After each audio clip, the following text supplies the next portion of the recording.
Zimbabwe series জুড়েই ভালো খেলেছেন রিয়াদ, তবে তারপরেও তাকে নিয়ে নেই খুব বেশি আলোচনা। কেন তিনি সাইলেন্ট কিলার সেটার প্রমাণ হলো আরো একবার। অন্য কোনো ক্রিকেটার এরকম খেললে তাকে হয়তো মাথায় নিয়ে রাখতো। মাহমুদুল্লাহ রিয়াদ শুধু বাংলাদেশের সমর্থকদের কাছেই নয়, এবার প্রতিপক্ষের কাছ থেকেও পেল দারুণ এক সম্মাননা। ব্যাট হাতে অর্ধশতকের দিনে ব্যাপারটা মনে রাখতেই হবে রিয়াদকে। বাকিটা শুনবো রিপোর্টে। দলের বিপদে সবচেয়ে বড় ত্রাতা তিনি মাহমুদুল্লাহ রিয়াদ। টপ অর্ডারের সবাই যখন ব্যর্থ, কেউ যখন পারফর্ম করতে পারেন না, তখন শেষ দিকে নেমে বাংলাদেশকে যে কতবার বিপদ থেকে বাঁচিয়েছেন রিয়াদ, সেটা দেশের ইতিহাস জানলে সবার জানার কথা।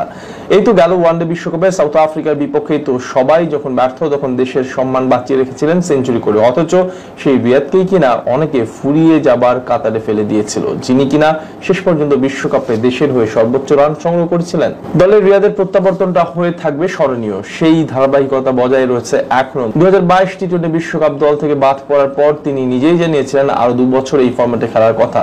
তখন তো অনেকেই দেখেছিলেন তার শেষটা, তবে রিয়াদ যে নিজের কথা রেখেছেন, ফিরে এসেছেন দলে। এবার জিম্বাবুয়ের বিপক্ষে সব মিলিয়ে খেললেন 4টি ম্যাচ।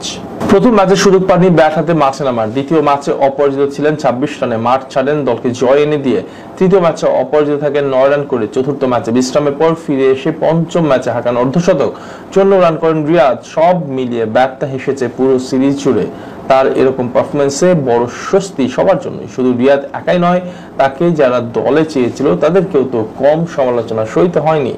সিরিজের পঞ্চম ম্যাচে যখন বিপাকে ছিল বাংলাদেশ, তখন আরো একবার ত্রাতার ভূমিকায় রিয়াদ। 15 রানে 3 উইকেট গেলে ব্যাট করতে আসেন তিনি। যখন বিদায় নেন তখন দলের রান 128। এভাবেই তো দলকে টেনে তোলার জন্য পরিচিত তিনি। 54 রান করার ইনিংসে এক অদ্ভুত ঘটনা ঘটে রিয়াদের সাথে। ম্যাচের তখন খেলা চলছিল 17তম ওভার। সে সময় বোলিং করছিলেন লুক জংওয়ে। চতুর্থ বলটি মোকাবেলা করেন রিয়াদ। সেই বলটা ব্যাটে লাগলো, বেশি দূর যায়নি। দৌড়ে রান নেন Riyad. Wicket keeper Clive Madande দৌড়ে এসে লুফে নেন বল, তবে সুযোগ থাকা সত্ত্বেও আর থ্রো করেননি তিনি।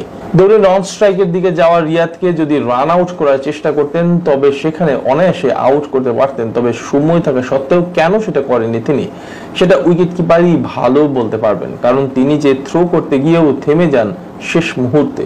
যদিও এই ভুলের মাসুল আর দিতে হয়নি তাদেরকে। পরের ওভারে যে ফিরে যান রিয়াদ, শেষ পর্যন্ত তার ইনিংস থামে 54 রানে। এই সিরিজের 3 ইনিংসে ব্যাট করেছেন রিয়াদ, যেখানে তার ব্যাটে আসে 89 রান এবং ব্যাটিং গড় সমান 89। এরকম পারফরমেন্সের পর বিশ্বকাপেও ভালো কিছু করবেন রিয়াদ, সেটাই এখন প্রত্যাশা।